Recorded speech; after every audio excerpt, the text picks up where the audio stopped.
欢迎收看 T 阅读，我是主持人林芳颖。今天我们要跟大家介绍的是 TVBS 新出版的一个小说，就是我手上这一本《操控》。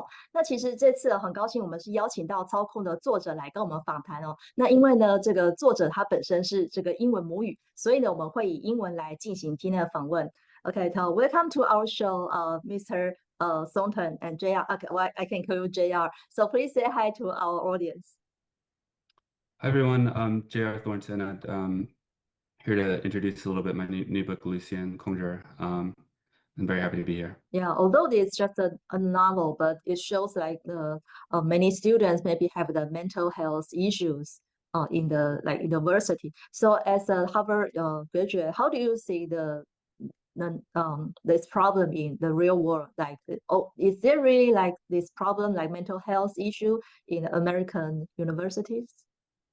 I left university now quite a while ago, so I can speak about my experience and then what I've read Ah, in these right. papers and whatnot. Yes.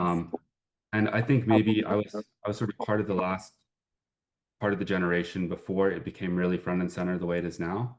Mhm. But it absolutely seems to be a massive problem now, and I think that um, I think when you think about like what is the purpose of education, a big part of it is preparing kids to go out into the world and to be, well adjusted and happy, have well adjusted, happy lives, and giving them the tools to be successful. And I think, for that generation, it's probably not something that will end with university. It's something that they'll have to deal with the whole lives. And so thinking about how we can prepare them better to deal with adversity or mental health challenges, I think is something that we should be thinking about. Mhm. And your novel captures the beauty side and the pressure of the elite education. So, do you think that the America's like top universities they help the students to grow, or they just like more maintain the like a privilege for this like elite students? It's a great question. I think, speaking from my own experience, absolutely grew and developed as a result of the experience. I think it's probably the four most important years of my life, definitely in schooling. Mhm. Um, the exposure to different types of people you get there, not just incredible professors, but also your classmates, is really transformational, I think, for me. Uh, and so I think it absolutely does have that value of helping kids mature and develop and grow. With that said, I think, there is an element of it kind of maintaining the status quo, and we put a lot of emphasis on credentials in our society, and um, just because someone has this school or that school in their resume, it changes the way people see them, and they're the same. They could be the same person, but just because they went to school, one school or the other, they get treated differently, and I think that's something that is worth reflecting on. And do we put too much value in some of these names? And I don't know the answer, but it's something I noticed for sure. Yeah. So studying in Harvard for you spent 4 years in Harvard, right? Yep. Yeah. So how did it like influence on you? Yeah, I mean, as I said, like it was incredibly important 4 years, and it um I really think is the more foremost important years of my life in terms of developing. You're surrounded by so many students that are trying to are very ambitious, that work super hard, that like are trying to do interesting things with their lives, that it's inspiring to you, and it makes you want to push yourself and try harder and learn new things. Um, so that's on like a general level. Specifically, when it comes to writing fiction, for example, I was able to take classes there. It was 12 students and a professor who was, I studied under three writers there who were sort of three of the most respected fiction writers in the US, especially when it comes to short storytelling. And um, to be able to learn in that kind of environment where it's, direct access to someone who's an incredible writer was just, an unbelievable experience. And that, from when I arrived to when I left, my writing was a million times better. Mm. Yeah.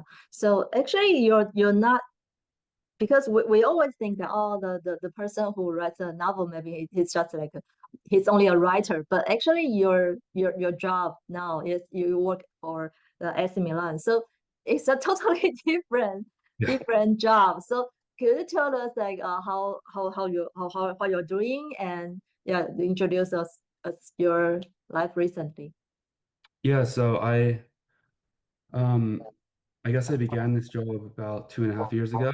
I'm working for AC Milan in a chief of staff role, doing strategy and business development across the sort of commercial and marketing areas for the club.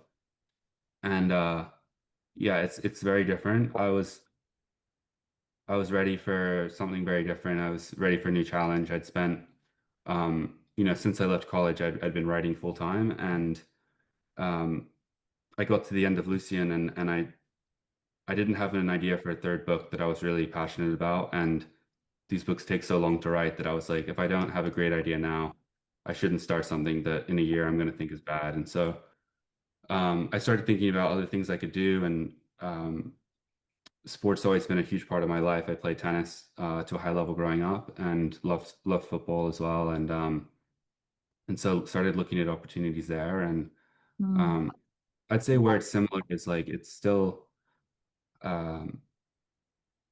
I think writing fiction is a lot about problem solving and finding creative solutions to issues, and I think that this job is similar as well. It's a lot of problem solving. It's a lot of thinking of new ways to do things, and so in that sense, there's overlap. So you haven't had an idea to when to write your next novel, right? Now I have some ideas. I've had some time to think about it, so but still, the problem is right now I don't really have time, but hopefully in the future. Okay, so we know you studied in Beijing before. So do you have any like plan to come to Taiwan to meet your readers? I'd love to. As I mentioned, it's tricky to take the time off work, but I'm gonna try to hopefully come in the next few months maybe, but I'll keep everyone posted. Yeah, because now we publish this is in traditional Chinese, and the other edition is simplified Chinese. And we know you will publish the English one for next year. So maybe there will be Italian edition or another languages, right? Hopefully, let's see how these ones do, and then no, that would be fantastic. But yeah, the English version comes out in March in the US. Okay, so thank you for your time to share your ideas with us with this your book Lucien, and the Chinese name 操控. So thank you for your time. Thank you. Thank you so much. Okay, see you next time. Bye bye. 想看最完整的新闻内容，记得下载 TVBS 新闻网 APP。